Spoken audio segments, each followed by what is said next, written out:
السلام علیکم ورحمۃ اللہ وبرکاتہ۔ ناظرین، ہم نے پچھلی ویڈیو میں حضور خواجہ جی حق ولی سرکار رحمۃ اللہ علیہ آپ کی رہائشگاہ پر کیسے بے نمازی کا داخلہ ممنوع تھا اس کے بارے میں ہم پڑھ چکے ہیں، اور آج ہم اس ویڈیو میں حضور میاں صاحب چادر ولی سرکار نے آپ کو کیسے عالم دو جہاں کا یہ عطا فرمائی کہ آپ عالم دو جہاں کے بھی عالم ہیں۔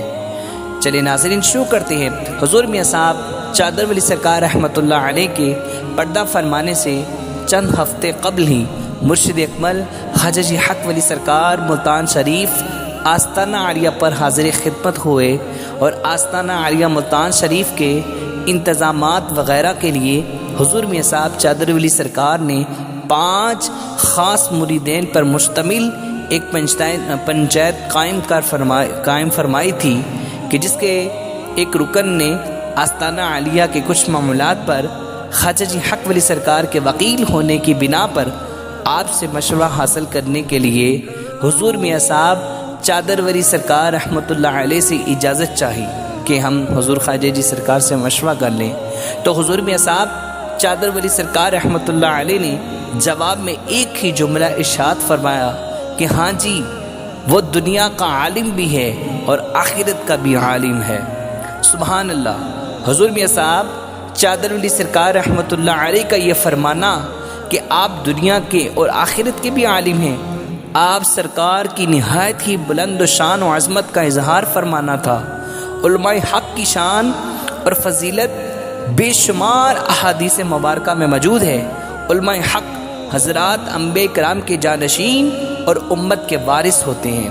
حضور میاں صاحب چادر ولی سرکار رحمۃ اللہ علیہ نے یہ فرما کر خواجہ جی حق ولی سرکار کی بلند و شان و عظمت اور اعلیٰ مقام کا اظہار بھی فرمایا اور کرم نوازی بھی فرمائی۔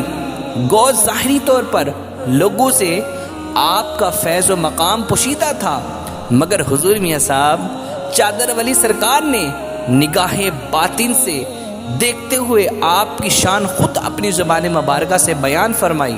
مرشد اکمل خواجہ جی سرکار خود فرماتے ہیں کہ جب مرشد اکمل حضور میاں صاحب چادر ولی سرکار رحمۃ اللہ علیہ نے یہ جملہ میرے متعلق پیر بھائی سے ارشاد فرمایا تو اسے سن کر مجھے خوش کن حیرت ہوئی کہ آخرت تو نہ جانے کب آنی ہے، نہ جانے کیا معاملات پیش آنا ہے، اور میرے مرشد اکمل